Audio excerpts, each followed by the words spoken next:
Everybody's favorite R&B singer is back in the news. Last time we talked about the Lifetime docuseries Surviving R. Kelly. This time we're going to be covering the entire court case and some of the colorful language that these media companies use to sway the opinion of you, the viewer. These companies want you to believe certain things about men and women that simply are not true. Brian Buckmeyer, host of the Law and Crime Network, who was able to watch the court hearing today on a video feed. Good to see you, Brian. It's already day one. We heard testimony from one of R. Kelly's accusers. What did she have to say? Thank you, Lindsay. So yes, we did hear from one of the accusers of R. Kelly, Jane Doe number 4. We heard about how she met R. Kelly, that she actually was at his last trial where he was acquitted and bumped into him there on a number of occasions. She told us about how she lied that she was 19 rather than 16, and about how R. Kelly raped her and took her virginity. Whoa. Hold on a second there. Not only was she kind of stalking R. Kelly at the last trial, but she lied about her age. Why in the world would you lie about your age to a famous celebrity? Let's think. I wonder what that could be. After he found out that she lied about her age, she continued with the story of how she not only continued that relationship with R. Kelly, but also introduced him to one of her friends, talked about the relationship they had and the control that he had over her. Again, feeding into the prosecution's theory that this is an individual who's not only taking advantage of young girls, but controlling them in every way, shape, or form. Well, yes, he's taking advantage of them. He's taking advantage of women who are like going out of their way and lying about their age and introducing their friends. Like, they're making it pretty easy for him. Did you get any sense of how her testimony may have landed with the jury? We can hear how impassioned her words are. We can hear how hurt she was and how the act of raping her and taking her virginity in the way that she described would have affected anyone within earshot. So I think it landed very well with the jury and very well for the prosecution. I don't know, like, it still sounds to me like she gave her virginity up to him on a silver platter. Like, she wanted R. Kelly to be the one. And we've covered this on a previous video, which goes into the idea of hypergamy. And women think they can take a guy like R. Kelly and, like, tame him and convince him that she's the one. While yes, it is kind of a selfish endeavor, it also takes two to tango. And it is absolutely on R. Kelly, who took advantage of that and capitalized on that as well. So I'm not saying it's just the women who are being selfish. I'm saying they're both kind of being selfish in their own ways. But it's not like he broke into her house and kidnapped her and took her away against her will. Like, she was a willing participant. And how those allegations fit with things like bribery, or keeping an individual captive and kidnapping, or transmitting herpes to an underage girls. They started off by talking about what this case was and wasn't about. That it wasn't about R. Kelly's sexual preferences or an individual who likes to party. But yeah, it's about all of those things. It's about R. Kelly likes to party. Guess what? These young females also like to party. It is about sexual preferences because R. Kelly happens to like younger females, underage girls, and these females tend to like older guys. You can't just go up on the stand in a courtroom and say, hey, jury, just ignore all of these huge elements of this case. Ignore that and focus on this one little minutia over here. it was about an individual who was committing the act of statutory rape in the means of an enterprise of runners, producers, managers who understood who R. Kelly was, what he wanted, and how he wanted to be pleased, and they facilitated bringing these women to him, grooming them in a way that created this RICO Act, that created these Mann Act violations, and set the stage for what the witnesses would testify to. Now, this is an argument that I have not heard, that in fact it wasn't R. Kelly who was pursuing the women, but it was his handlers and producers who were going out and scouring the streets and somehow, with some sort of wizardry, convinced them to agree to go to R. Kelly's super expensive mansion not only were these women not magically transported by some random producer, but in fact, they signed up for this. We also heard from R. Kelly's attorney today, who portrayed the singer as the real victim here. What was her argument? Did you find that compelling? The argument is that this is buyer's remorse. A lot of these accusers are saying they bumped into him at a concert, at McDonald's, at his trial, and that his aura, persona attracted them. And so when they talk about him being a victim, they're trying to make it seem like they're out for money. They're doing this because they want to get closer to his fame. I don't think it's buyer's remorse. I think it's two equally culpable parties.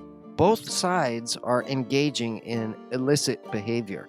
Both sides have something to gain, and both sides know what they're doing is wrong.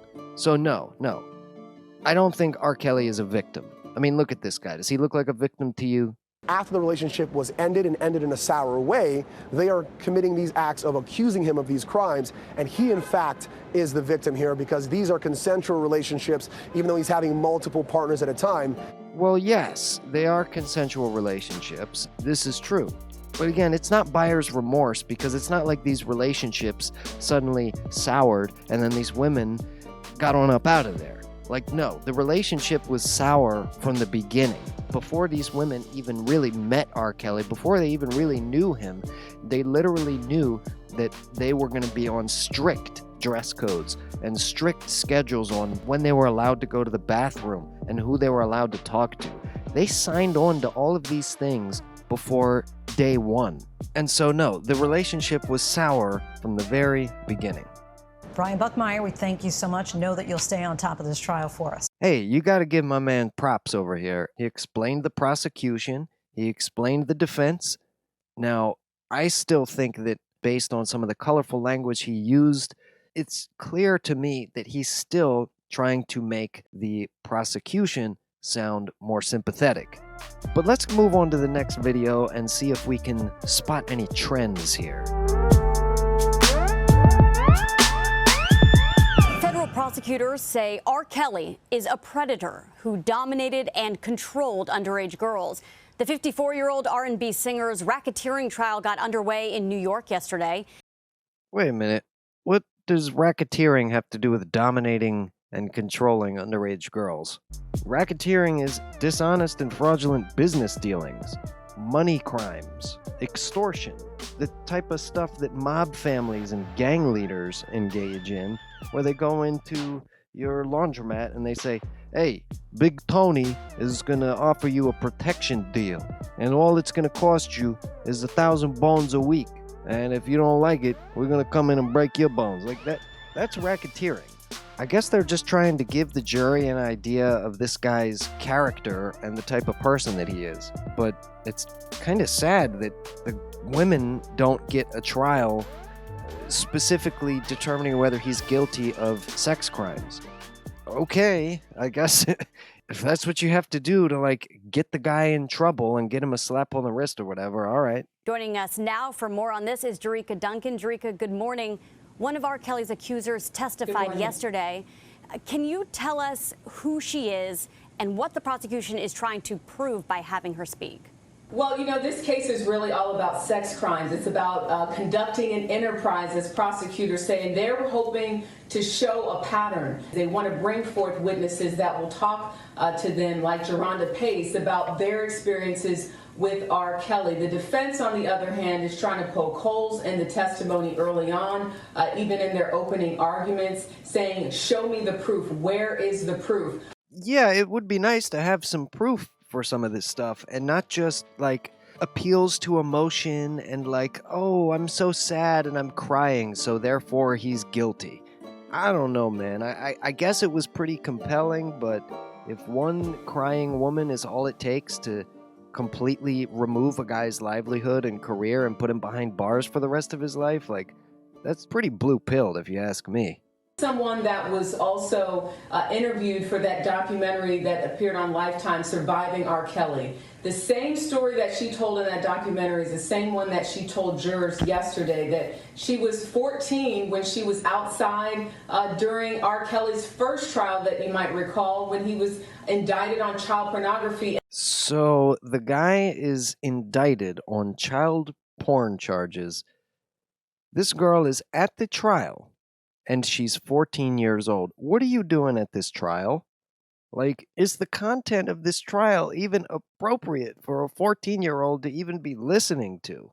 She talked about going to that trial, attending it as a supporter, as a fan, and then later meeting him and actually having interaction with him. So again, she was kind of stalking R. Kelly at this trial. She was a supporter. She was a fan. She was clearly the one not only making the first move in the relationship, but like the first 2, 3, 4, 5 moves. And this is supposed to be evidence that R. Kelly manipulated and controlled her. Okay. That she did tell the singer that she was older than 16 at the time, that she was 19 years old, but then later told him after they had sex, she said that See this again, this whole thing again, it's so specific. Before any of the alleged sexual abuse occurred, she totally told him that she was actually 16 and not 19 because reasons.